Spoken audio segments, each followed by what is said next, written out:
Good evening, good afternoon, good morning, everybody. Wherever you're joining us from, welcome back to the Light 'em Up Lounge. It's Wednesday, time for our weekly, time for our usual live show, time for a bit of cigar chat. And this week is very special. I feel like we're doing a comedian in cars getting coffee sort of replica with cigar manufacturers in cars getting cigars. But I'm very happy and glad that the one and only Noel Rojas found the time to join us today, even though he's on the way to the factory and he's in the car driving. But I'm very glad we could make the show happen. So without further ado, here's our special guest for today. Here's the king of the small ring gauges, Noel Rojas. Thanks for joining us, buddy. Welcome. Thank you for having me. I really appreciate the opportunity to be here, interact with you and all your followers, and be able to, you know, share the love of cigars that I have with everybody else. Absolutely. Well, again, thanks for taking the time, even though it's on the road. We really appreciate it. Let's dive right in. There's plenty to unearth, plenty to discover and to talk about, Noel. Of course, we want to learn more about your history with cigars, your brand Rojas Cigars, and why you deserve the nickname as the king of the small ring gauges. You're a Cuban-American cigar manufacturer, but you're not the typical Guayabera, Panama hat, old stories from how you left Cuba with a whole bunch of tobacco seeds in your pocket. You radiate different vibe and a different style of a contemporary Cuban-American cigar manufacturer, and the brand has gained a lot of accolades. You're well past your 10th anniversary, and the brand is thriving. We just saw each other in Dortmund at the Intertabak, so the international foothold is getting larger and larger as well. Tell us a little bit about the early days, though, of how Noel Rojas got into the cigar industry. And despite you not being the stereotypical Cuban cigar manufacturer, here we are, and we're talking about cigars. How come? Very good. Well, long story, short story. Um, I'm from tobacco cultivation, main area of tobacco cultivation in Cuba. And I have been working on tobacco since I was a kid, mainly on tobacco growing, not manufacturing cigars. I mean, back when I was a kid, where we live, there's not much other than tobacco. So if you wanna make some extra money, or if you wanna actually make an earning on your free time, it's just working on tobacco fields. So I was a single mom raised kid since I was 4 years old, and I have to be the man of the house. So Hmm. it was my thing. When I was 11, 12 years old, just go out to the farmers and work with them, uh, work on tobacco fields, growing tobacco, taking care of all the plantation, harvesting tobacco, hanging tobacco on the tobacco barns. Be honest with you, is it was nothing that I liked. Back in the time, I was a teenager, but it was the only source of income, let's say, or the main one in the area where I lived. And then when I left, after I complete my mandatory military service, which is in Cuba, is mandatory for working with, teaching me about rolling cigars. It was not in a factory or anything like that. I actually learned with a really old, it was like about 80s uh, person, and he taught me how to make cigars, how to make blends and things like that. And back in that time, we actually were rolling cigars and we were selling Cuban cigars with no labels on anything to a lot of tourists that will go to Pinar del Rio just looking for cheap Cuban cigars, not not a box of Coiba or Monte Cristo that's going to cost $25 a cigar.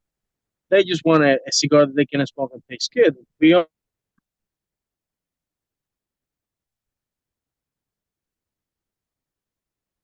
Tobacco was well fermented. We were talking about 5 years age tobacco, grown by old people who know how to grow well good tobacco. And we were barely selling those cigars for $1. People were buying it.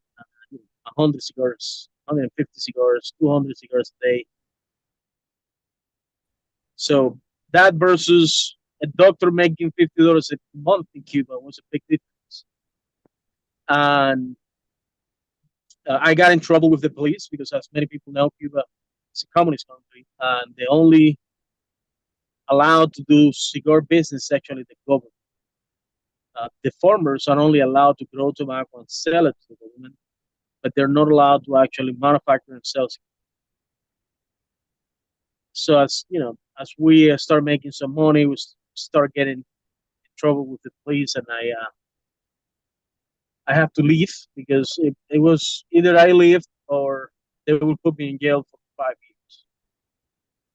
Wow. At the age of 25, I went to Miami. I spent my first 4.5 years working for PepsiCo in Miami, Florida, and start looking into the cigar industry in the States. And that's when I took the decision to complete my second immigration, was moving, leaving everything behind and moving to Nicaragua to open the factory. And here we are. This is 11 years now. And we have, at the beginning, we were mainly making cigars for other companies till we actually came out with our brands. It's been a journey where we learned a lot, and now growing tobacco, fermented tobacco. We have about 200 employees, manufacture about 1.5 million cigars a year, and really, there's nothing much to complain other than we're not able to find enough people to make the cigars as fast as we're selling, and that's a good thing. It certainly is, man. Um, just out of curiosity, when with some of these evolutionary steps that you described, first doing private label cigars for other people, eventually launching your own brand, and now you can barely keep up with production. Did you have a very strategic approach or an exact plan as to how you wanted to build the business in stages, or was it more a as you go, you adapt, you see which opportunities are there, and then it's all a natural evolution, one step after the other. Well, since the beginning, I learned that manufacturing cigar for other people, it's not a bad thing. I mean, there are big companies that actually depend only on that. But I always wanted to have something that's going to represent myself, my taste, my palate, and everything that would stamp. So we kind of planned everything since the beginning. I said we're gonna try to get enough cash flow that we're gonna actually. At the beginning, we were buying tobacco from people, so keeping consistency was really tough because when you buy tobacco from tobacco providers, their business is, literally grow tobacco and sell it to you. So they want to get that tobacco out as soon as possible. It doesn't mean that that tobacco is going to be perfectly uh, cured or fermented. And I did struggle a lot to be able. I would go to a place where they have 20 bales or 30 bales to sell, and only five of them will require my quality control or will pass my expectations on what I will expect from that particular product. And it was a struggle. So I said, let's just work on getting as much cash flow as possible so we can actually invest on growing our own tobacco. And whenever we get there, then we can start investing in growing our own wrapper. It's I tell you, this tobacco business is very expensive, Mm. like whiskey or wine. There's so many years you have to wait to actually start using. I mean, from the seed bed all the way to the fermentation, where you have the tobacco ready to actually make the cigars. I mean, you're looking at 1.5 years, 1 year and 8 months, and then after that, you have to make the cigars, age the cigars, package them. By the time you're gonna sell those cigars, you're almost on 18, 19 months, and you have to wait all the time to actually get money back from your investment. And that's the big advantage that the biggest company have on top of the smaller or medium-sized manufacturers. Don't have the cash flow to do things like that, reduce their costs on manufacturing cigars, and be able to have consistent blends. Um, that's why I said that has to be my main focus. Whenever I'm ready to come out with my own line of cigars, I want to make sure that I have plenty of tobacco that I can consistently pick and choose what I want from my cigars. So they always taste the same, and that's what we did. I mean, we didn't purchase a boat, a big yacht or a bigger house or anything like that. All the money that the Rojas company is doing is going back to growing tobacco. And right now we're growing 3 times the amount of tobacco we use in yearly basis, which means that we now have the capacity to use tobacco that has been aged, and we have plenty of tobacco to choose. You know, I was actually sitting with my guys last night doing a meeting in fact, and we were going over the different blends we have, taking some notes on profiles that the tobacco should have for every single blend. And that's something that we now can do because let's say, for example, we use tobacco from Condega or Jalapa, and I said, all the crops are different. There's very similar, but you always get more sun. You always get more sun. You always get more sun in 1 year or less. It depends on the raining. It depends on. I say, okay, I want to use, for example, the Condega we're gonna use on blue bonnets. It's gonna be this type of profile on the It's gonna be the sweeter one, the creamiest one, uh, trends toward the darker notes, chocolate notes, and nutty notes. This is the tobacco we're gonna pick for this. And then for the statement, we're gonna find something that's gonna be more peppery, more spicy, a little bit more aggressive in the strength.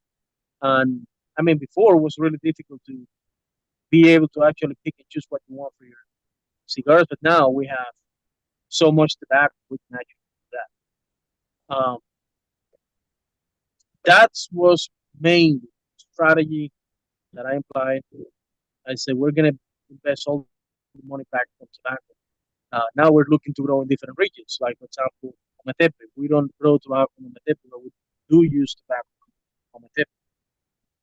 In most cases, because I'm buying from a different providers, I have to actually buy the tobacco that is already fermented, and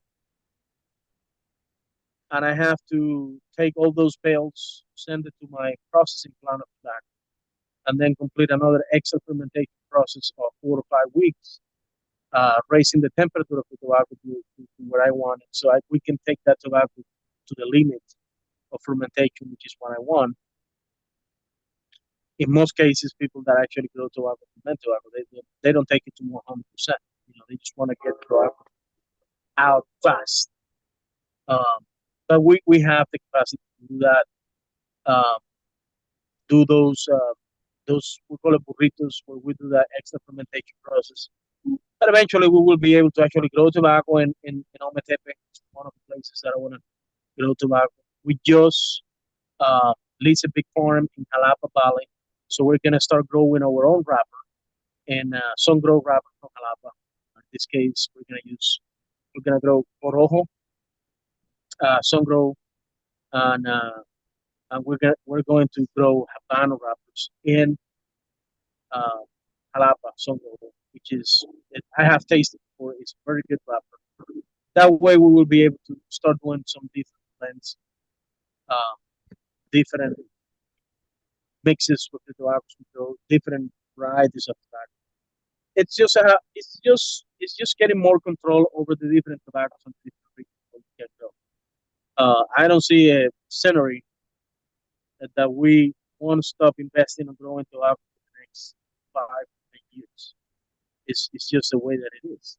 So I mean, planning for the long run, not planning just for the short. We will be. That's the only way we can do something that is consistent, and it's gonna keep my customers interested in the cigar. Because every time they smoke it, it's gonna be high quality tobacco that delivers the same flavor profiles, the same taste that ever before. Well, that's truly remarkable and applaudable at the same time.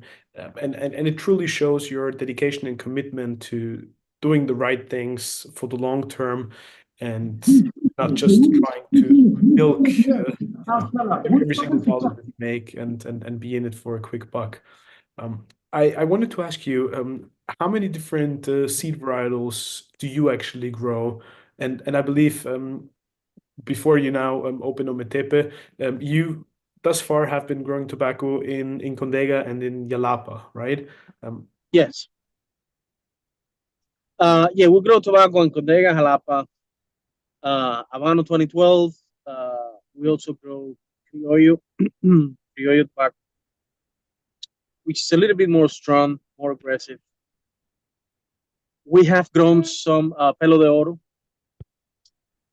in Jalapa too, but mainly it's been a mix between Corojo, Criollo, and, and Habano 2012, which is it's a really good seed. It's really resistant to sickness and it does deliver good binders. Really big leaves, tobacco leaves, binder. The biggest issue with growing different varieties of tobacco when you don't have the control is um, partnering up with farmers. They always want to grow the tobacco that are going to harvest the biggest amount of tobacco per uh, acre, not necessarily the best quality tobacco. mhm. That's why we have to actually lease our own lands uh, and grow tobacco ourselves because, for example, Criollo is not a variety of tobacco that grows the same amount of tobacco in weight per acre than Habano 2012. And, it's the farmer or when somebody farms tobacco, they want to get the max out of their plantation. Corojo is a different seed. It's Criollo and Corojo, they don't deliver the same amount of weight on the leaves. It's just a smaller, thicker tobacco. And some people don't want to grow it just because they don't get the same harvest. And realistically speaking, we have to get our own lands to be able to actually do that. But going back to your question, it's those are the main varieties we have grown. We still outsource the wrapper from Oliva Tampa Tobacco, Mhm. which is one of the biggest growth. They have been growing wrapper for over 100 years, and we have a really good relationship with some of the best crops that they have. Uh, the next steps will be able to actually grow our own some wrapper tobacco here in Nicaragua, which it's really amazing. It's a very good wrapper, has a lot of flavor. It's something that I always wanted to get into, but I never had the chance to. Now that we have these fields, we'll be able to actually get some growth, and we will do some very interesting blends with that particular wrapper. Wrapper is up to 80% of the flavor of the cigar. So Especially again, like in your case, you truly focus on the smaller ring gauges, where proportionally the impact of the wrapper, of course, is much bigger because proportionally there's less filler in relationship to the wrapper tobacco. that is correct. How do you specifically choose the wrapper tobaccos that you want to work with, or did you always have favorite types of wrappers? given that you working mostly on smaller ring gauges, and the impact that you mentioned, those 80%, as you said, um, did you have like particular favorites in the wrapper field? That is like asking what is your favorite whiskey. Uh, it's difficult because I mean Mexican wrappers have their own magic. Some other wrappers are super creamy. Um, Habano wrappers, they have this complexity between strength, sweetness, some spiciness in the higher primings. Uh, Connecticut wrappers, they're special for mild cigars. That combination, we have a blend, for example, which is within my custom blends, we call it, and it's a blend between Dominican tobacco, criollo with Nicaraguan tobacco. And we use a Connecticut wrapper, and it's really really good blend. I love that particular blend because the combination between those three tobaccos, wrapper and the fillers, it's just create this sweetness. It's like honey. It's like we're smoking honey uh, with dark notes. It's really amazing the way that it combines. So I mean, I don't really have a favorite. I mean, all those wrappers, I love. I really love the way they mix with different tobaccos. One thing that's also very interesting, I think, is we always think about the blend in terms of the aromatic profile and the taste of the cigar, whereas for you on the manufacturing end, of course, the whole equation is much bigger and more challenging because the technical aspects come into play as well, and you need to make sure that the cigar always has impeccable combustion, that the different leaves, whether it's the filler, the binder, the wrapper, all combusts properly and in harmony with each other.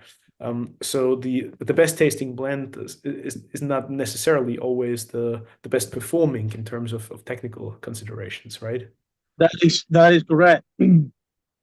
I mean, for example, you can have where you use thick fillers. Talking about visos and ligeros, you can have a thick binder. It could be like a high priming binder, ligero viso prime. It's gonna deliver so much flavor. You can have a Mexican San Andres wrapper, high priming, which is gonna be thick and full of flavors. And you smoke the cigar, and it's a bomb of flavor in your mouth. But because you're only using thicker tobaccos, higher primings, especially on the binder and the wrapper, then you might have combustion, and you have to be relight in that cigar again and again, again and again. Even though it's a well fermented tobacco, it's just you always have to play with binders, wrappers, make sure you have combustion ability within the cigar or within the blend, so everything can mellow out in one single piece that is going to deliver what you want. Well, I see that Felix is here, and he's at the factory, I believe. So I wanted to see if Felix can maybe unmute himself and take us briefly on a little tour around, so that our viewers on the live stream can also see a little bit of the factory tour, and then maybe you can explain to us what we're looking at, or what we're currently seeing, and we can have a bit of a tour of the factory. Sure, sure. Is can he hear me now? Um, I believe that he can hear you. Okay, Um, we can't hear him, but he should be able to hear you at least. okay. How can I see what he's looking at?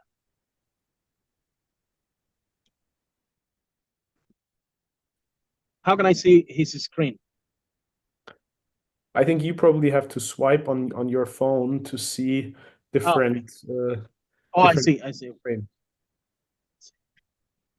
But maybe if Felix hears us, then if he could unmute himself, he's going to plop up big on the speaker screen, and then we can see what he's actually guiding us through. Okay. Félix, tú me escuchas ahí porque es que tienes el teléfono en mudo, tienes que tocarle el micrófono. Se escuche. ¿Me escuchas? Okay. Ahora sí. Okay, so that's the front of the factory. And we're actually on the main boulevard, Main Street. Entra a la fábrica para que hagas enseña ahí el tour. Trata de no mover tanto el teléfono.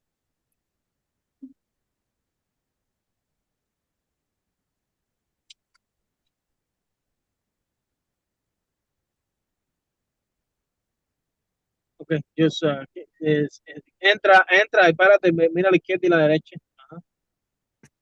So that's the entrance, that's the offices, human resources, GM. We have an office up there. This place used to be a movie theater before. So it was actually the very first movie theater in Esteli. Keep walking, sigue caminando. That's the entrance for the production area. We have some restrooms there for the office.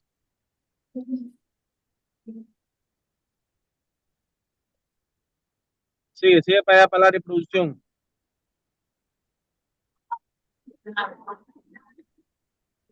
Espérate, que no te veo. No veo ahora.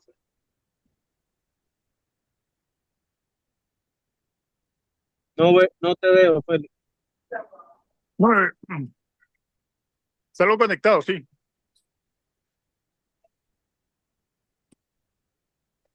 Puedes ver, confirmame. A ver. Ahora sí. Okay. So that's a production area. On the left, where he's looking at, that's packaging. This is quality control. Every single cigar is weighted and checked. That's that lady over there. She's the one of in charge of quality control. So after the cigars are made and production from yesterday, for example, she checks every single cigar, texture, weight, how they look like, if there's anything that needs to fix.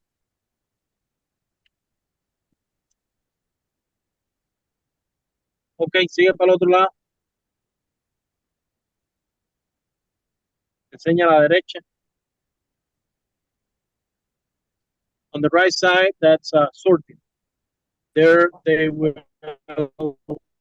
even their wrapper, by the sizes, colors, tones. That's what they give the loncheros and rollers to actually make the cigars. The table that is next to it is where they actually open the bells. Enseña la otra mesa que estamos adelante, donde están despegando la materia prima. Ahorita no han venido los muchachos. They're still on the lunch break, but that's where they open the bells. And even though the tobacco has been already sorted by Viso Seco Ligero on the bells, as they open the bells and sort the tobacco again, if they see, for example, that there is a thinner leaf that should be in a different bell, they put it aside. So everything that goes with Visos is Visos, everything that goes with Ligeros is Ligeros. So it's kind of a double quality control process to make sure that the filler is the way they should be before making the cigars. Noel, that separation, or when you actually do the grading of the tobacco, when you start to look at certain bales and be like, well, this is probably rather a Viso than a Seco, is that purely down to touch and tactile sensations? Obviously, you would probably have an estimate of where the tobacco is going to end up depending on the positioning of the leaf on the plant. But do you do re-evaluation in the factory where you just go by touch and texture in order to do the classification ultimately? Yes, yes, that is correct. Usually the regular process is when the tobacco is deveined after fermentation and it goes to bales. Um, when it's going to the factory and the bales are open, they do this process again where they sort the leaves, and as they open the bales and they do what we call the pesada. They double check because I mean it's a human, it's a handmade code, human people. Somebody can make a mistake. For example, let's say out of a bale of visus might be a leaf of ligero, or maybe 1 or 2% of the leaves are sec. Because somebody make a mistake, put some leaf that didn't have texture there. So by doing this process, we guarantee consistency on the plant because a viso will deliver more flavor, less than a ligero. Either way with the secos.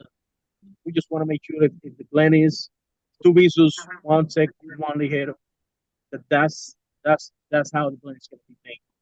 So all the different independent tobaccos will deliver the flavors and profiles that they need to deliver when they are rolled into the cigars.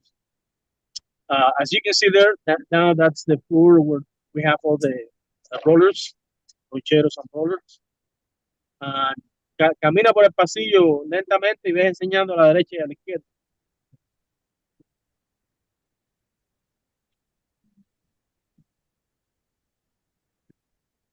So you can see how he's making the cigars there.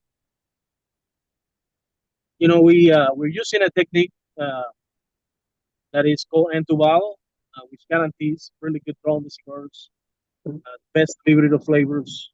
When you increase the oxygen that is being taken when smoking a cigar, in other words, when you're increasing the combustibility of the cigar and being able to actually get a easy draw out of the cigar, you can actually get more of the flavor.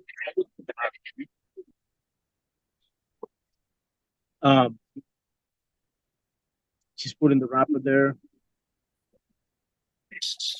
She's that one's rolling the Mexican San Andres wrapper.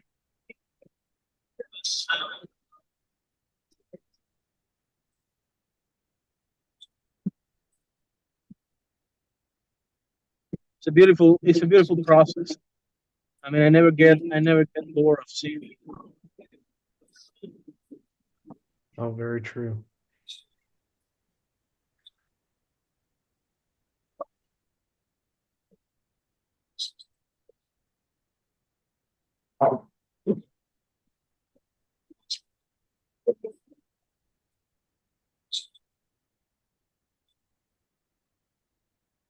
It's definitely a magical process. Félix, sigue enseñándole.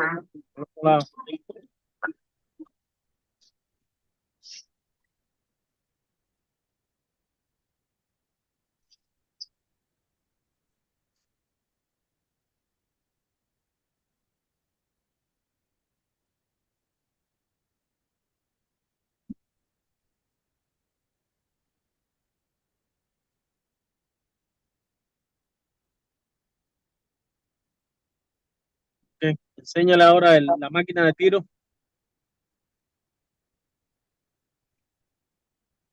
So 100% of the cigars go to the draw machine, so we guarantee draw on the cigars. I'm really, really picky with that.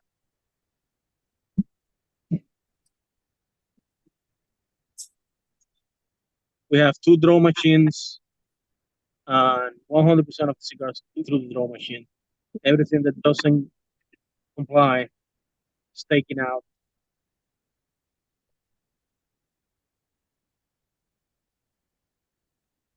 Well, how much more difficult is it to keep a consistent production and consistent rolling when using N2 bar versus accordion, for example?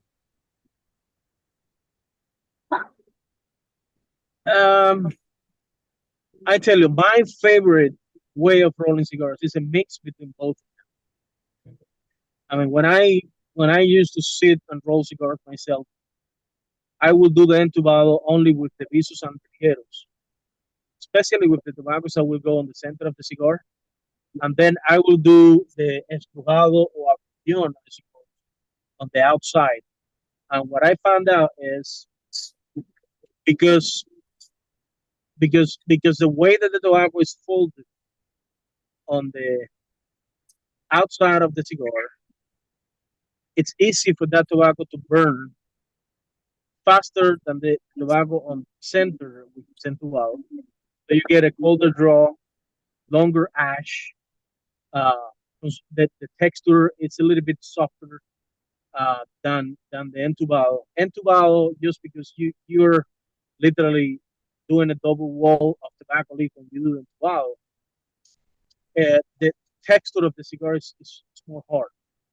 Now, you have less margin of error when you do 100% entubado because the structure of the cigar inside is just strong and it's holding and it's going to guarantee some of the best draws. But if you're a good tabaquero and you're a good ponchero, I mean, whatever system you use is always going to burn bright and it's going to taste good. It depends. I'd rather use 100% dual because there's less margin of error. You know, you can be up to 2 grams over the weight of the cigar and still have a good draw. Not the same problem. Not the same thing with a palo or accordion. When you go 2 grams over the average weight, then you start getting some issues with the draw of the cigar. Fascinating. Well, and also thank you so much to Felix for providing us with that behind the scenes look. Félix, enséñale el humidor, el Ok. cuarto frío, donde están los puros. Ok.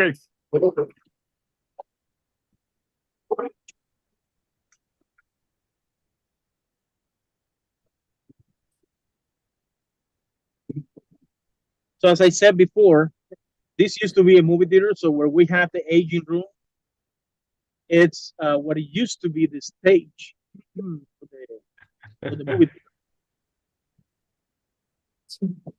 That's the aging.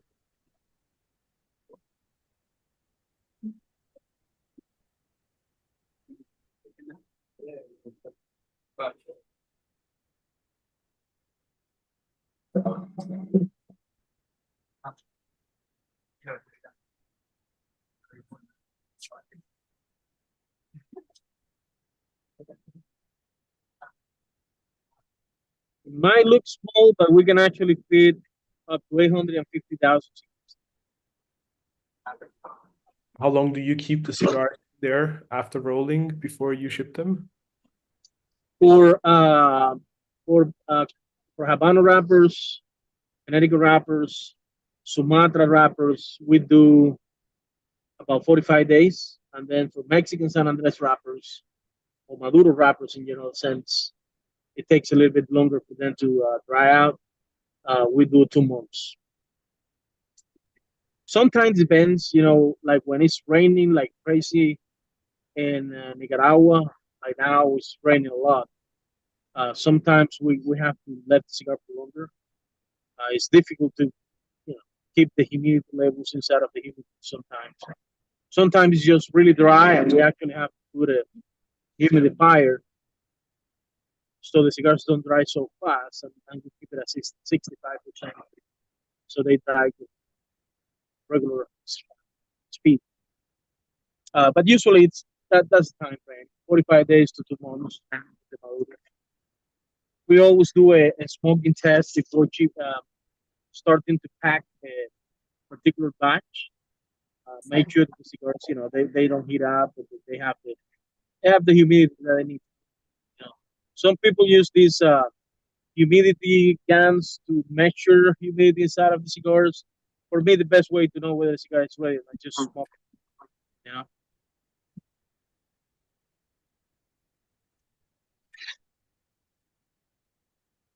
Sal y enséñale el humidor desde afuera, Feli, desde la que se ve el cristal.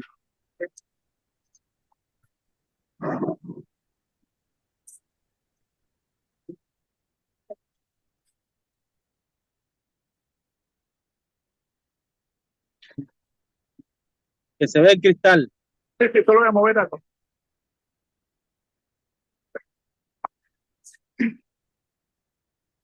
So as you can see, no mueva tanto. There you go. So that used to be the stage where they project the movies and all of that. It was open, close it out with the glass in there. It looked really nice, especially at night. We have this LED strip light on the frame, and you can see all the heads of the cigar. It's really nice. The night things. Beautiful. That's very cool. Quite a unique location for a cigar factory, that's for sure. And my office used to be on a second floor where the projector used to be. Now we moved our offices back down. Pero enséñala ahí, no te subas, solo enséñala desde abajo donde era mi oficina.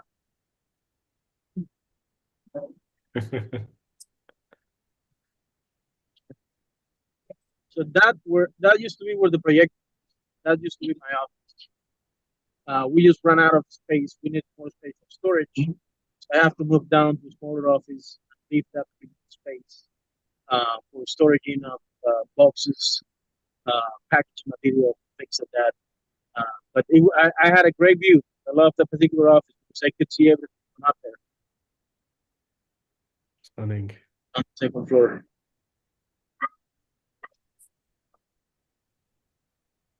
And if you like, I can ask Felix to actually go to the processing of tobacco plant, which is barely 5 minutes from there.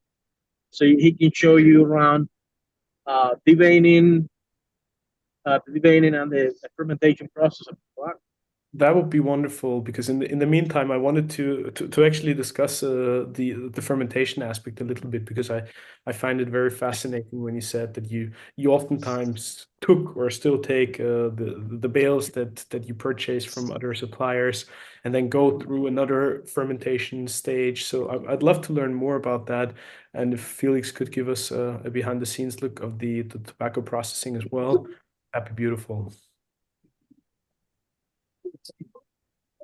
Sure, Felix, Dime. ve a los pilones y si quieres no te desconectes, sigas conectado Ok. y vete a los pilones, te conectas al wifi de ahí para que tengas buena señal y ahí entonces le vas a enseñar a ellos primero lo que es el deveining, o sea, lo que es el palillo, Okay. y le enseña arriba donde secamos el tabaco, se hacen las pacas y lo que es los pilones que tenemos ahí en la bodega 1. Ok, perfecto. Claro. Estoy en camino. Okay, he's on the way to the pilones. Perfect. So whilst Felix is on the way, Noel, tell us a little bit about your standards, or what you truly focus on when it comes to the fermentation. What are the things that you like to do differently, or do you have a certain philosophy? Of course, depending on the type of tobacco, but because you mentioned earlier that you oftentimes took bales from your suppliers and then you went through another fermentation process in order to get them to the exact level that you want them to be.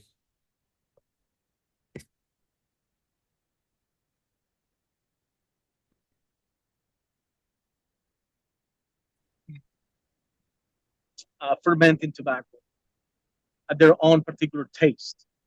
And I can actually distinguish sometimes between one manufacturer, one provider, and another just because of the way they actually ferment the tobacco.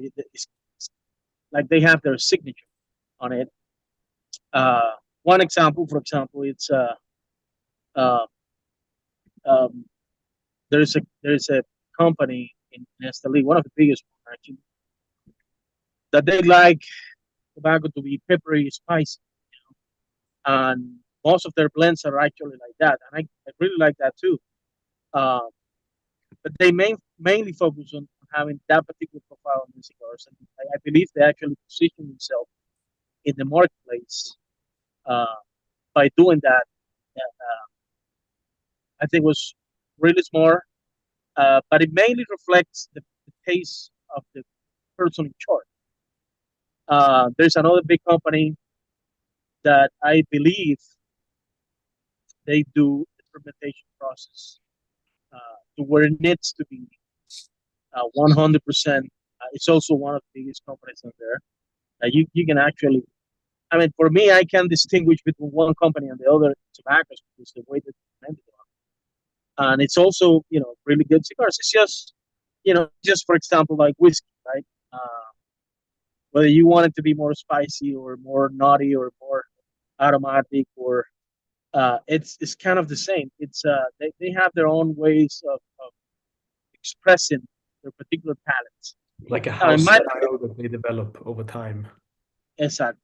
Now, in my particular case, I just want the tobacco to get to the point where there's no discomfort in your mouth. You smoke it, it doesn't dry your mouth. It doesn't give you any bad feeling or in any part of your mouth, whether it's the upper mouth, the tongue.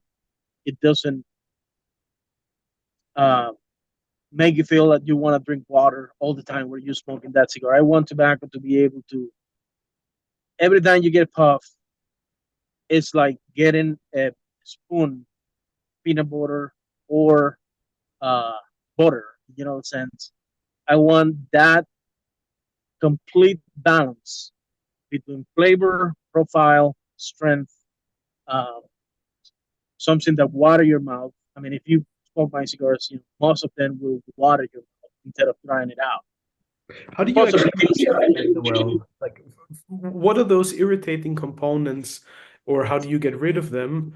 And then, secondly, what you just said, the salvation, which is to salivate whilst you're smoking the cigar, very important aspect to create that almost like creamy texture and sensation on the palate. How do you get there?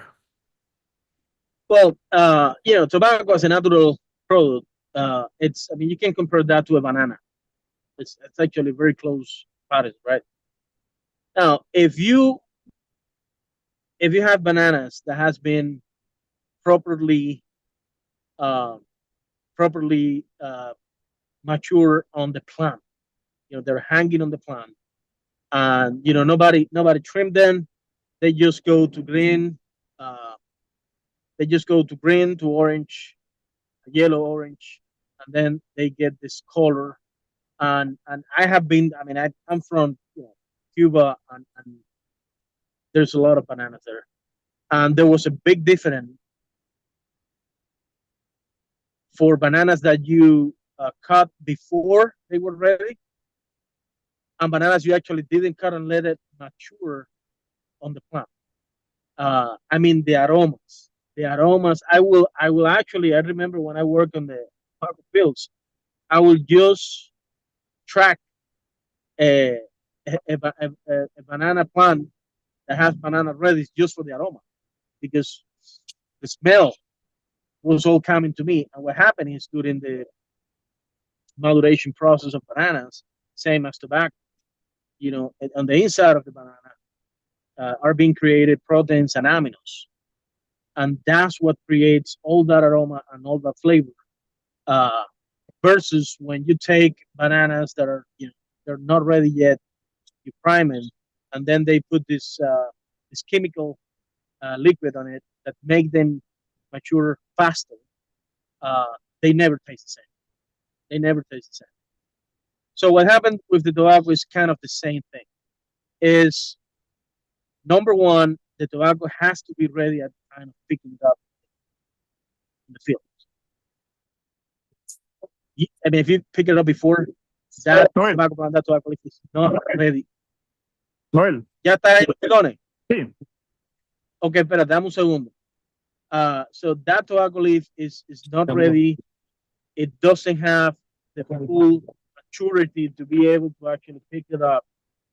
The other thing is on the tobacco barn. okay.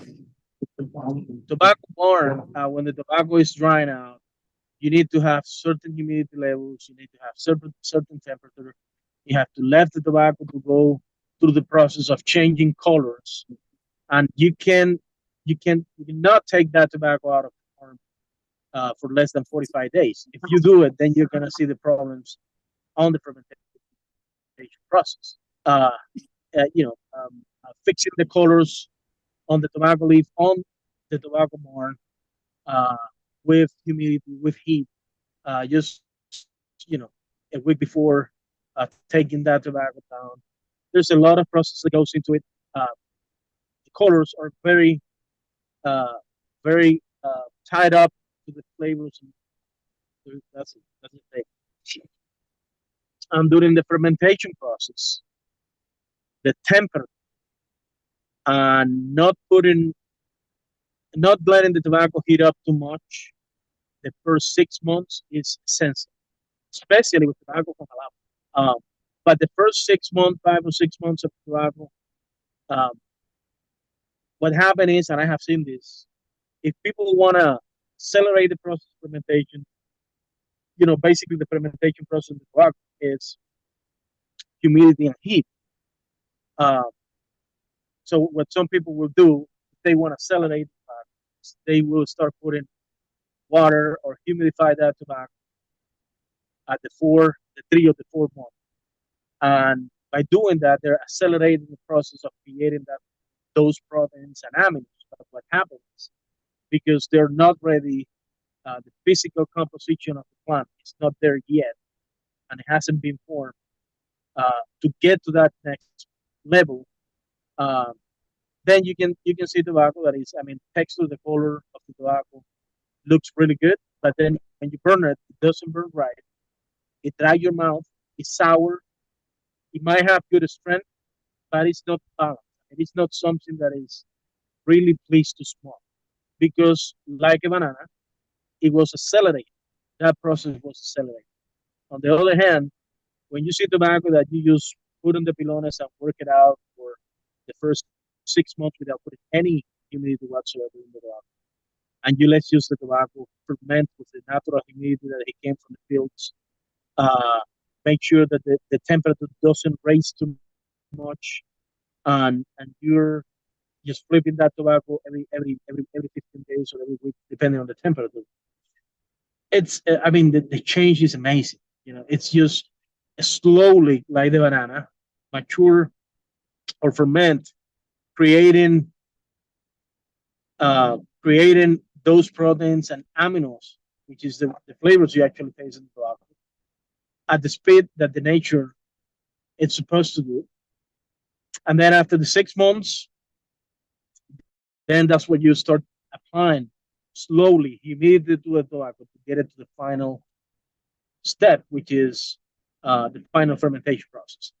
That might be 1, 2, or 3 times that you actually slowly add humidity to the tobacco, build the pilon again, let the temperature raise, and we do an extra process, which is called the burrito, which is when the tobacco is 95% fermented on the pilones, we devein that tobacco, and then because now the leaves are flat, he's going to show you, we made this pile of tobacco where now the tobacco have 100% contact with the other tobacco. Now that doesn't have the main stem, at least 30% or 40% of the main stem, it's out.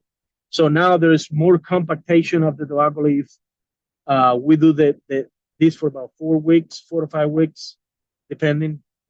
And that's the last fermentation step where the tobacco gets the more even fermentation through, from the point of the leaf to the end part of the leaves before going to the bales. Let me see if I can see. Felix says he's already at the pilones. Feli, déjame ver si te veo, porque no te veo. Aquí está. Ok, entra Feli.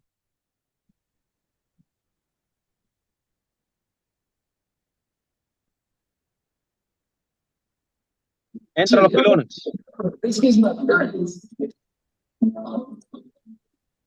Atención, atención, llegaron los bellísimos refrescos.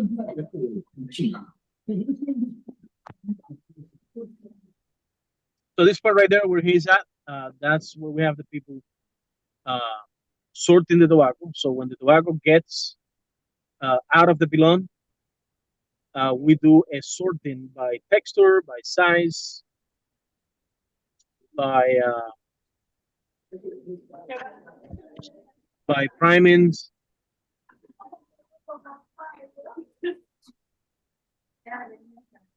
And after that tobacco, it's Noel, deveined. sorry if I interrupt you. Just a brief question. When you say by priming, does the priming still play a role in the sorting, or do you just go by texture at a certain point?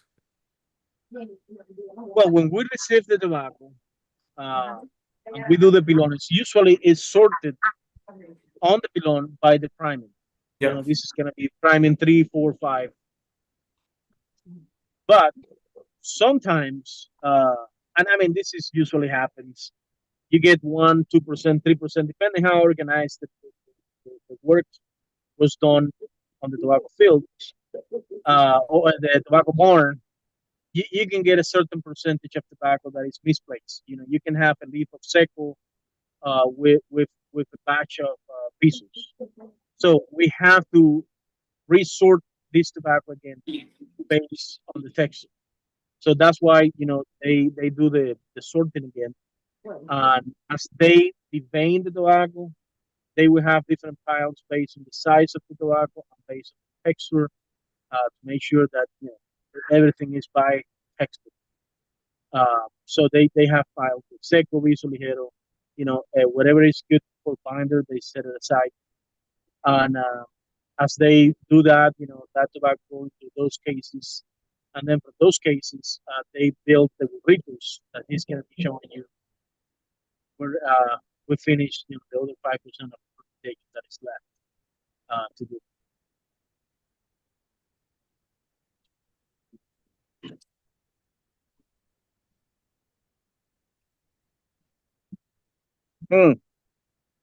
Enséñale de cerquita las manos de alguien que esté desvenando tabaco ahí para que vean. See, everything is by hand. See.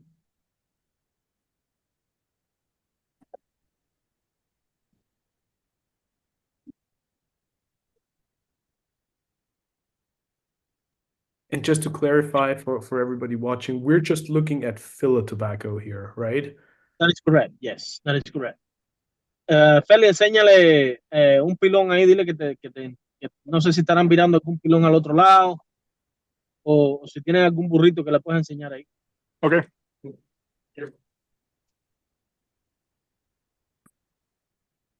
Está mirando que va.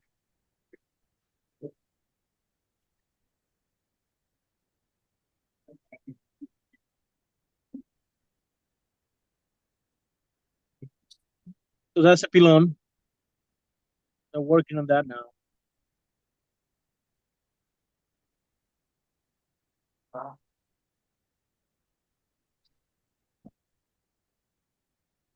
So they're probably flipping this pilón from one side to the other, switching. The leaf that works on the top now go to the center. The ones on the wall, which is the outside wall, go to the center. The ones that were on the center go to the wall, top of the wall. So it's just a process to make sure that the tobacco gets the same temperature even all around. And with that tobacco is 100% ready, then they go to the deveining, which is what they're doing the tables. Mira a ver si hay algún burrito por ahí, Félix, que le pueda enseñar. Okay. Ya te lo This is muestro. one of the warehouses. We have another warehouse where we No keep tenemos. most Noel, of the aquí pilones. en la bodega 1 no hay burritos ahorita. No tiene. Y arriba no hay tampoco. No, Tampoco. arriba no hay. No. No, we have that at the other warehouses. Sí, que ahorita no The hay. other warehouse. In this particular warehouse, we mainly have the tobacco that is almost ready, and we will take most of the space for the employees to sort the tobacco and devein the tobacco. And he's going to show you now where we dry the tobacco before putting it on bales. Vete al piso de arriba para que le enseñe ahora lo que es el cuarto de secado y cómo hacen las pacas.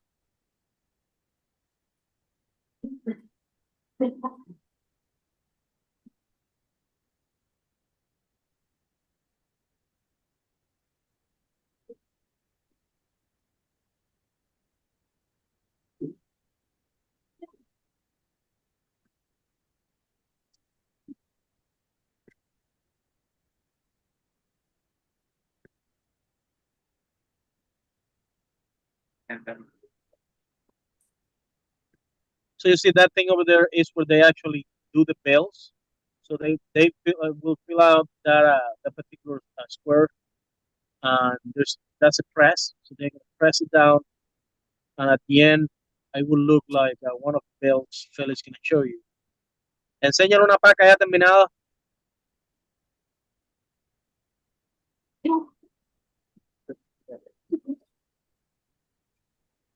There you go. Fascinating. Yeah, every bell has a description on it, and with the number of the bell, the data was created, how many pounds, what is the priming, what field is coming from. They have all the details we need to know when picking up that bell for making it. And we have the storage of bells in the other building. That's truly fantastic. Thank you so much Yeah. for showing us. Enséñale el cuarto de secado ahí de la materia prima.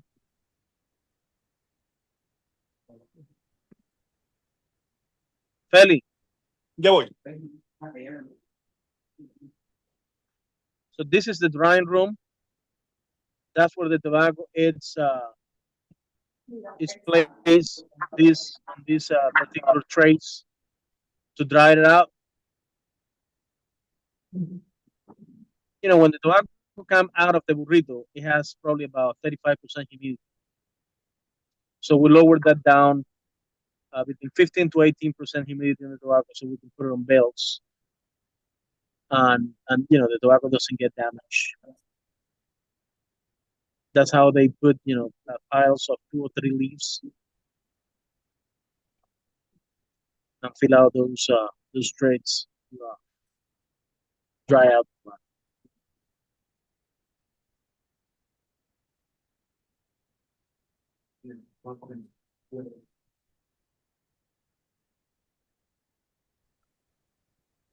That's stunning. We have some dehumidifiers there that helps to dry out those tobacco leaves. Well, I'm curious. Earlier you mentioned with one supplier of tobacco, for example, and albeit being a huge one with a particular house style of a very peppery and intense tobacco. How much of that house style would you attribute to the pre-industry, the way you process the tobacco and the way you ferment it, most importantly? And how much is still down to the seed varietal, the specific plot of land where it's grown, the microclimatic conditions, and the terroir of that tobacco, if you want? All of that influence, but I would say mainly it's going to be fermentation, the fermentation process. I mean, for example, Esteli, it gives you strong tobacco, really good strength, and you can actually get a really nice, peppery, spicy tobacco out of Esteli. But if you ferment that tobacco well to 100%, you can actually eliminate that pepper and spicy, overwhelming notes, and it could be just a very clean, smooth, strong tobacco. Like for example, Padron cigars. Padron cigars have tobacco from Esteli, and it's not necessarily super peppery or spicy. They do a great job on the fermentation process. I mean, they have been doing it for so many years.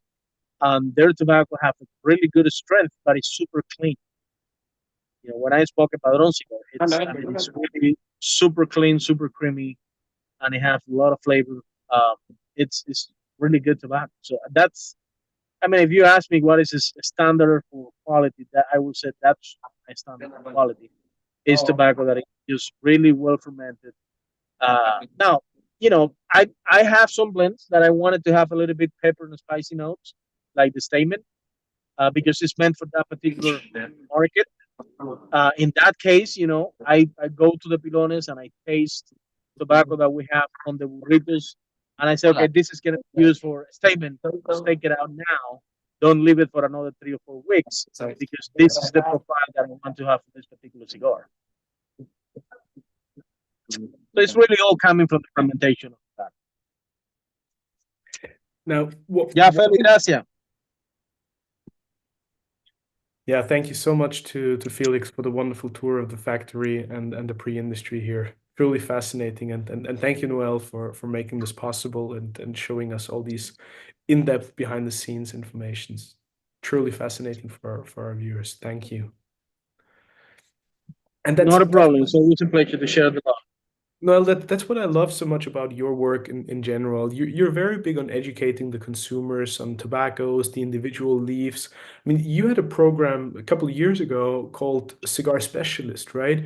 Where you offered different regions, the tasting wheel, the accompanying videos, and the experience of almost being at the factory, smoking pure grade individual leaves, to make the whole process and the whole manufacturing side a little more transparent and easier to understand for the people. That is correct.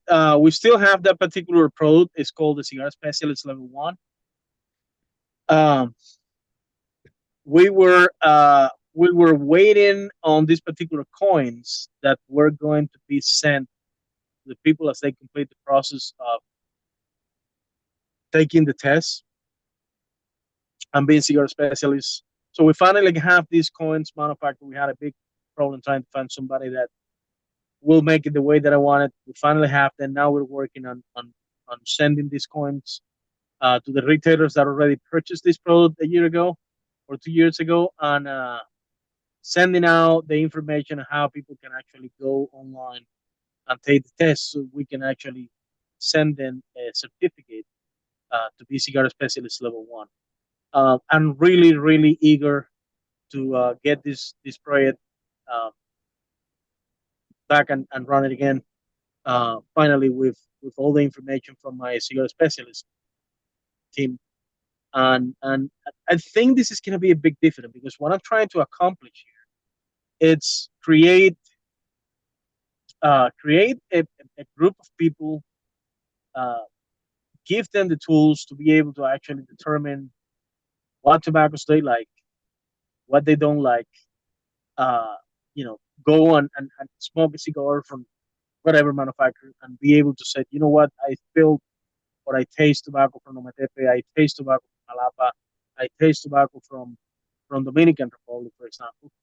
And these people will they I'm my plan is to actually deliver so much knowledge about the cigars that they can actually distinguish between one profile flavor, one tobacco flavor to the other, why cigars have this particular issue or not.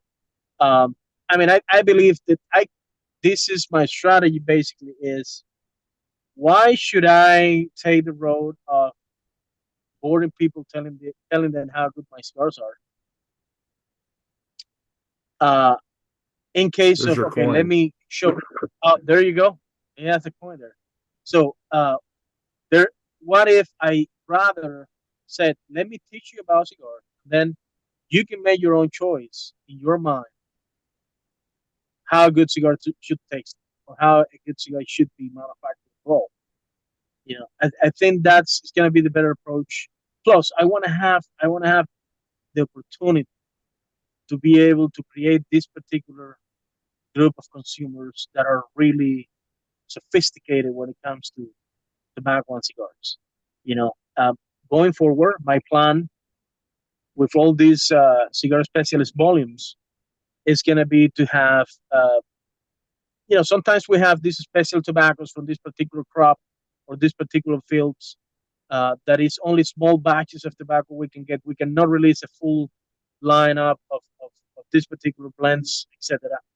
But we can make 3,000 cigars, 500 cigars, or 1,000 cigars, and I can pick and choose the stores where I have this particular cigar specialist, and I can say, okay, we have this many cigars in this store. There's 3 cigar specialists. We're gonna send this box special blend with limited rare tobacco, but it's only going to be available for the cigar specialist. I want them to be able to actually taste that, and the only way I will work this with my store owners and said, I will ask you only to sell these to the cigar specialists, presenting the point. And also, on the other hand, every time we're coming out with a new blend, it's something that I would love to do. It's, we can go, I go through an elimination process of, let's say we do 10 blends for a particular new release, and I narrow that down to 3 blends. I said, okay, let's say, okay, we have the information of 500 cigar specimens. We're gonna send 3 cigars to each one of them, and we're gonna do a vote on which of these 3 blends they think is gonna be the best one Pick to your favorite. release on the market. And at the end of the day, I make cigars for you guys. I don't make cigars to smoke all myself. So that will be a really good approach, to actually have consumers being part of the selection process of the blend, and let them decide and taste a particular blend, or new tobaccos that we're coming out with. Let's say that I'm growing tobacco in a particular region of Nicaragua that I never grew before. I have a few of them already targeted.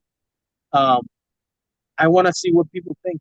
I love that. I mean, since I was literally sitting in a store in Dallas rolling cigar, I love to see the reaction of the people as they taste different tobacco from different regions. Well, it was Peru, Nicaragua, Dominican Republic, every country. I love to be able to provide that experience to the consumers, so they see, what it's all about.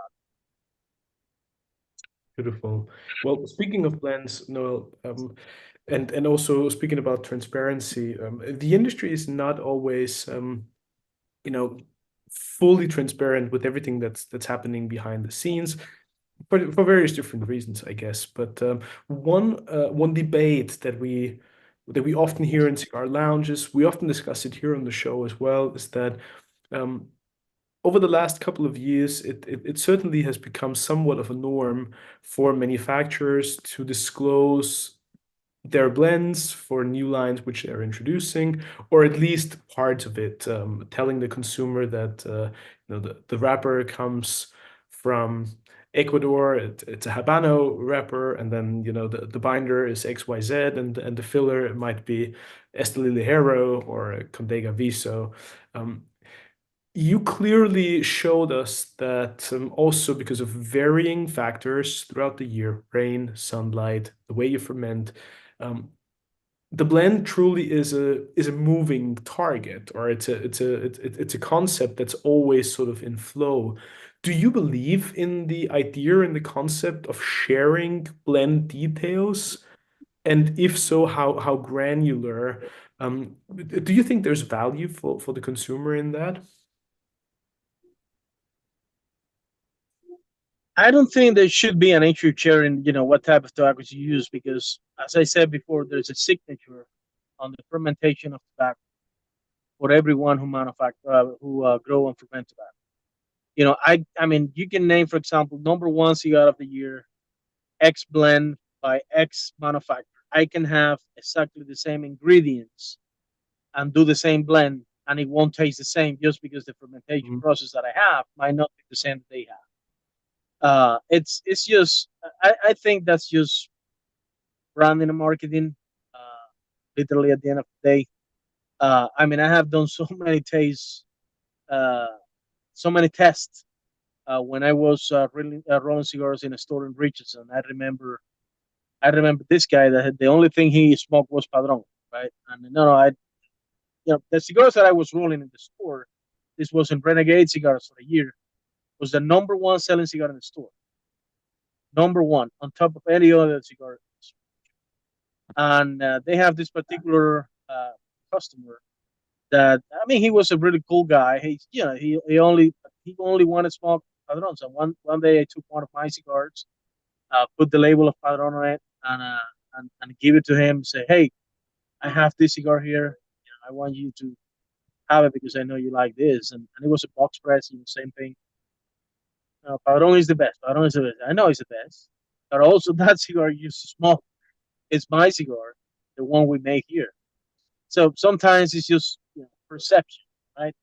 Mm. People think it's you can have so many great cigars out of so many different companies, but the perception and the branding takes a huge play in your mind when you're smoking a cigar. I could do the same blend that was number one of cigars a year any year before, and still will never be the number one cigar of the year because there's so many factors, or somebody can smoke and say, well, this is good, but it's not as good as the first cigar, number one cigar of the year last year, even though it might be the same blend. Even if, I mean, I tell you this, and you can taste this taste, you can do this test anytime. You can get somebody who loves, let's say, number one cigar of the year for any year, buy 3 or 4 cigars, take the label off, give them one with the label, give them one without the label, and tell them this is a blend that somebody made trying to copy this blend. Can you tell me if one is better than the other? And you will see that they said that. 90% of the time they're gonna tell you it's not even close to that particular cigar with the label, even though it's gonna be the same cigar. Perception take a huge chunk on the mind of the consumer. Now, the people that have been smoking cigar for many years and they have particular refined or let's say sophisticated palate, they would just look at the flavor profile and the sensation in the mouth instead of watching label, which is mainly the people you have, followers, the people that are in the show. Uh, they know more than just label. But the average smoker, which is probably 70% of the population who smoke cigars, smoke one cigar a week. On Sundays during barbecue or Saturdays, barely 1 or 2 cigars a week. And it's actually the biggest percent of cigar smoke. Only the minority is the people who actually smoke one cigar a day or 2 cigars a day. I mean, saying that, it's a very interesting world when it comes to blends and as you said, sharing the blend. I mean, I don't see an issue just saying what I have in my blends because even though somebody wants to copy it, they might not end up with the same flavor profile just because of the flavor profiles we do or we get out of the tobacco blend. Excellent points, and I couldn't agree more. And sometimes it's maybe an easy way for a manufacturer to have a story to tell, supposedly, and to go into the marketing or the communication about a new blend solely by sharing, well, it's XYZ tobaccos, when you could possibly make an argument that it doesn't tell the consumer an awful lot, because to your point and what you beautifully described is you could take the same raw material and put it into two different manufacturers' hands, and you will get two drastically different results depending on how they work it and how they ultimately treat the tobacco before it ends up in your cigar.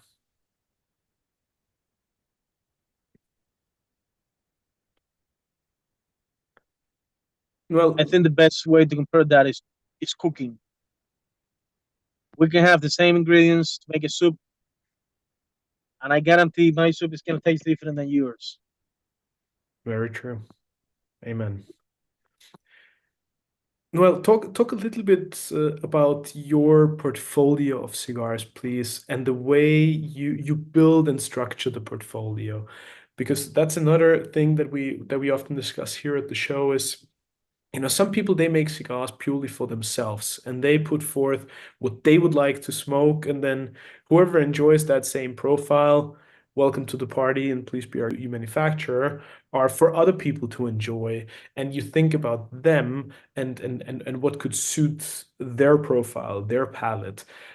How do you structure the various different lines and blends that you have, though? Do you think about a certain range of aromatic profiles or taste profiles that you want to cover?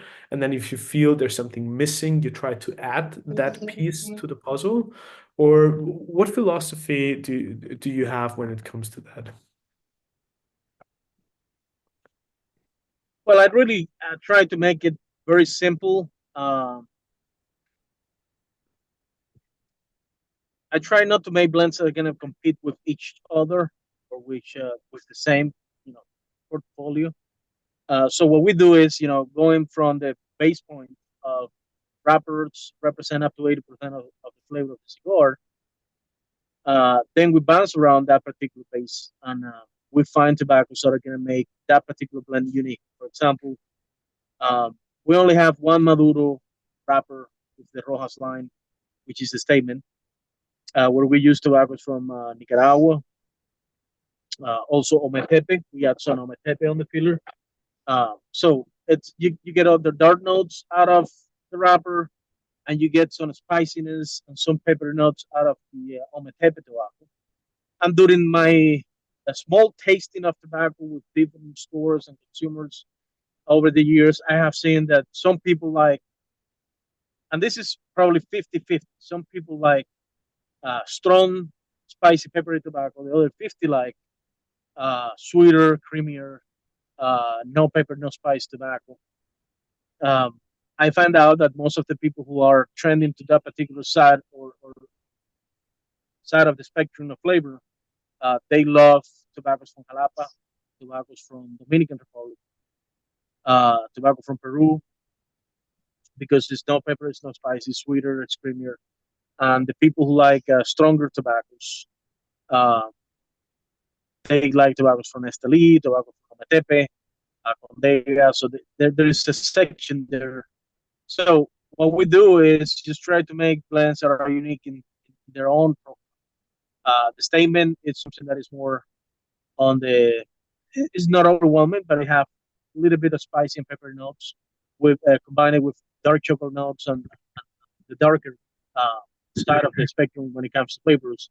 Blue Bonnet is more like a mild to medium cigar, where we target 80%. 80% of the filler is actually Rojas Cigars. So we target that particular market that likes sweeter, creamier, nutty uh, uh, notes. For example, on the other hand, unfinished business has a Sumatra wrapper. Sumatra wrapper is super smooth, is super creamy, but mainly what I get is a lot of nutty. It's the most uh, nutty tobacco that I ever smoked. To Mexican San Andres vine that give you all these dark notes, and tobaccos from Jalapa and Condega, and that gives you balance, really well balanced. It's one of my favorite blends. It's a very well balanced blend where you can have the dark side of the spectrum when it comes to flavors, and the creaminess that's coming out of the wrapper. Street tacos, the same thing. I mean, we have combined there uh, Sumatra with tobaccos from Nicaragua, medium body, super nutty and creamy. Uh, Connecticut wrapper, uh, street tacos, carnitas is more that mild to medium cigar with a lot of coffee bean notes, coffee bean aftertaste. The breakfast tacos, for example, which is a set of three different wrappers, same blend,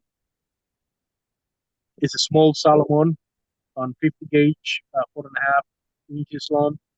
That particular cigar, it means to have just a little touch of pepper and spice, not overwhelming, and it's that short, quick cigar that you want to smoke while you're driving back to work, or walking the dog, or just before going to sleep. You want a short cigar. You don't want to smoke a big cigar, so that you go for that. And basically, that's the way we actually do the portfolios. Every blend has to be unique.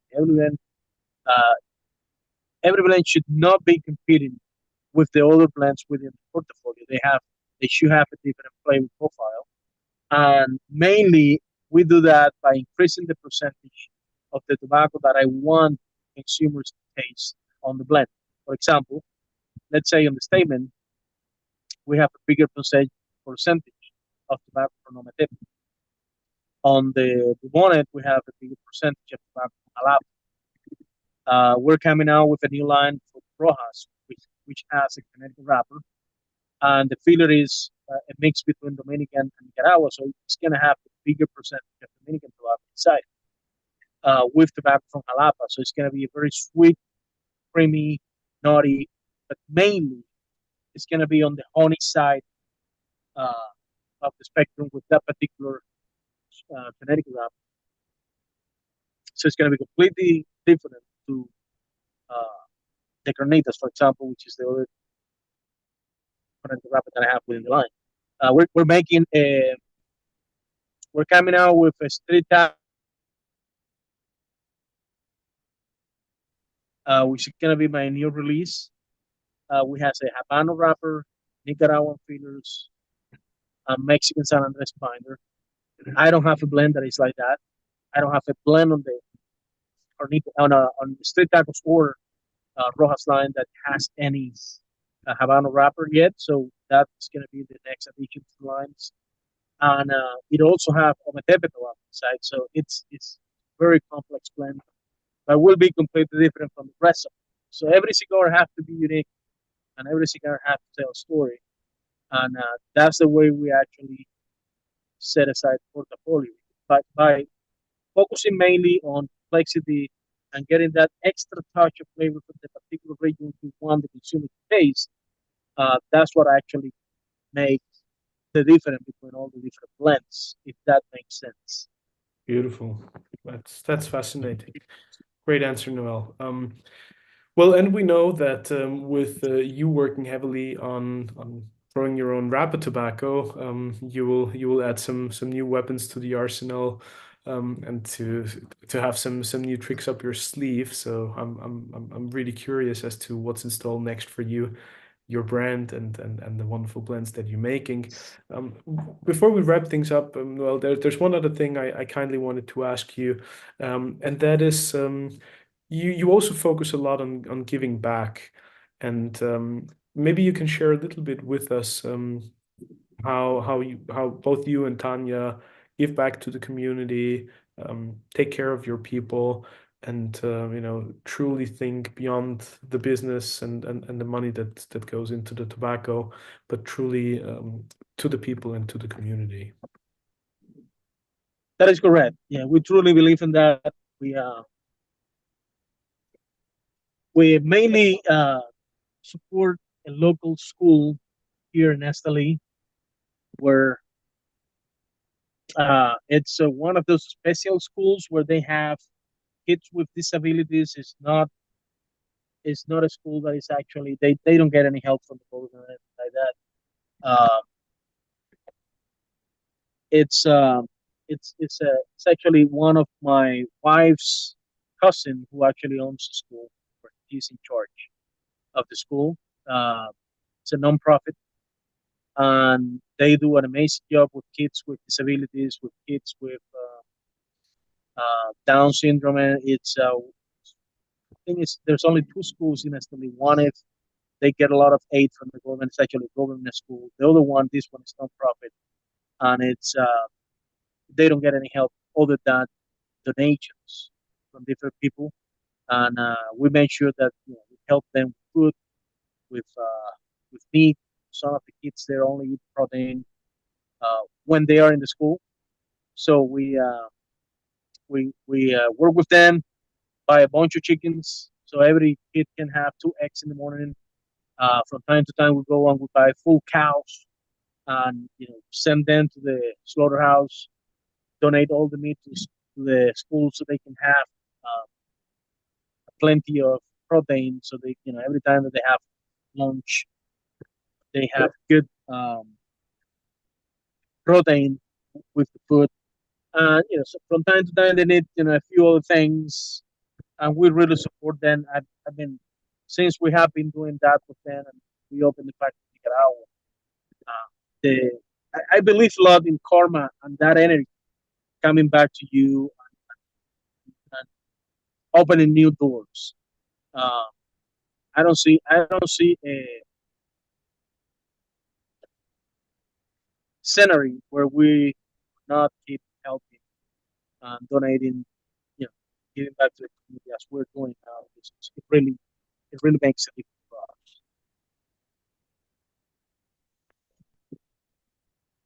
No, it's a beautiful thing, and it speaks volumes about you and Tanya, not only as professionals but as human beings. And I think it's also a wonderful way to conclude today's session.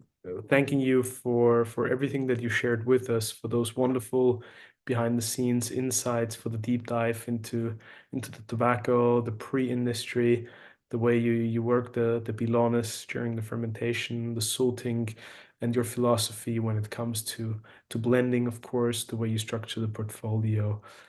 It's been an absolute pleasure and privilege to have you with us tonight here at the Light 'em Up Lounge. Um, I also think, Noel, that you arrived at your destination and you just entered the factory, so it was perfect timing on our side as well. But again, thank you wholeheartedly for everything that you shared with us and for being at the Light 'em Up Lounge I tonight. think you lost him. Yeah, he just made a dramatic exit, and he's probably reconnecting to his Wi-Fi at the factory. But we'll wait for Noel to come back and say our goodbyes. But what a fascinating show it's been. I truly love the opportunity to, to to go with our manufacturers to the factory, to go to the pilones and have a look at the pre-industry, because as Noel said and shared, everybody's philosophy is very different there, and all these tobacco people have different approaches as to how they work the tobacco, ultimately leading to the wonderful variety of different blends and different house styles that we have at our disposition. So truly I don't know how they feel about it, but personally, I think it's one of the best shows you've ever done. well, we certainly appreciate all of you guys joining and sticking around with us to go on the tour together with Noel. But this is exactly why we host the show every week, because we want to give our viewers and the people out there the opportunity to learn more about the industry, about the people, their character, their philosophy, and if we can add a little bit to everybody's cigar experience and your enjoyment when you light up one of these wonderful, magical, and mystical cigars. Think about where they come from and what goes into every single one of them in terms of art and craftsmanship and dedication and time and love. It's always fascinating and yeah, wonderful to share that with all of you. There's Noel. Hey, sorry, I lost you there for a sec. Hey, Noel, had a question for you. And we've known each other a long time, and the first cigar I ever smoked from you was a Guayacán. You remember the Guayacán? Yes, sir, I did. I do. Are you ever considering releasing that again?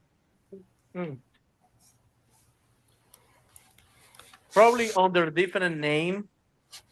Mm-hmm. Yes, probably under a different name. But even though if we do that, it will never taste the same. Mm. Just because the tobacco we have now, back in Right. that time, I was using tobacco from Aganorsa. Now we're using different tobaccos. So, I'm happy. I still got 2.5 boxes of them. yeah. Very good. Very good. Well, we just arrived to this second factory we have. Cool thing about this place is that we start teaching people from scratch here.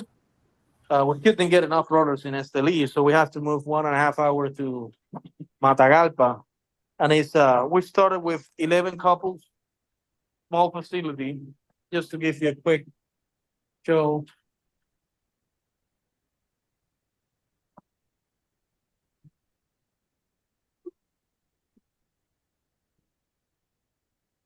Cool thing about this is that we have actually ladies doing the full bunch.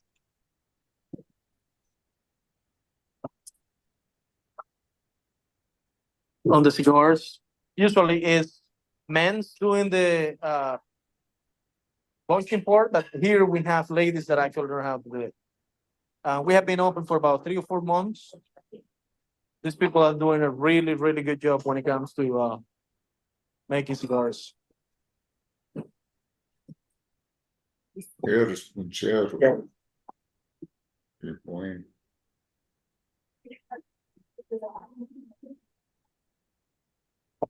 Every bonchero has a scale, and they weigh every single cigar before putting on the mold. Nice. What's the tolerance that you allow on these, Noel? The what? The tolerance, like how many grams up or down Oh, from? it's 1 gram up or down on sizes between 46 and 54, and then from 54 up is 1.5, 2 grams difference up to 60s or 75 or 70. Gotcha. On a smaller gauges, it's just a half gram difference. Stunning. Lieber mittens. But as you can see, every single bonchero has a scale. And they scale every cigar.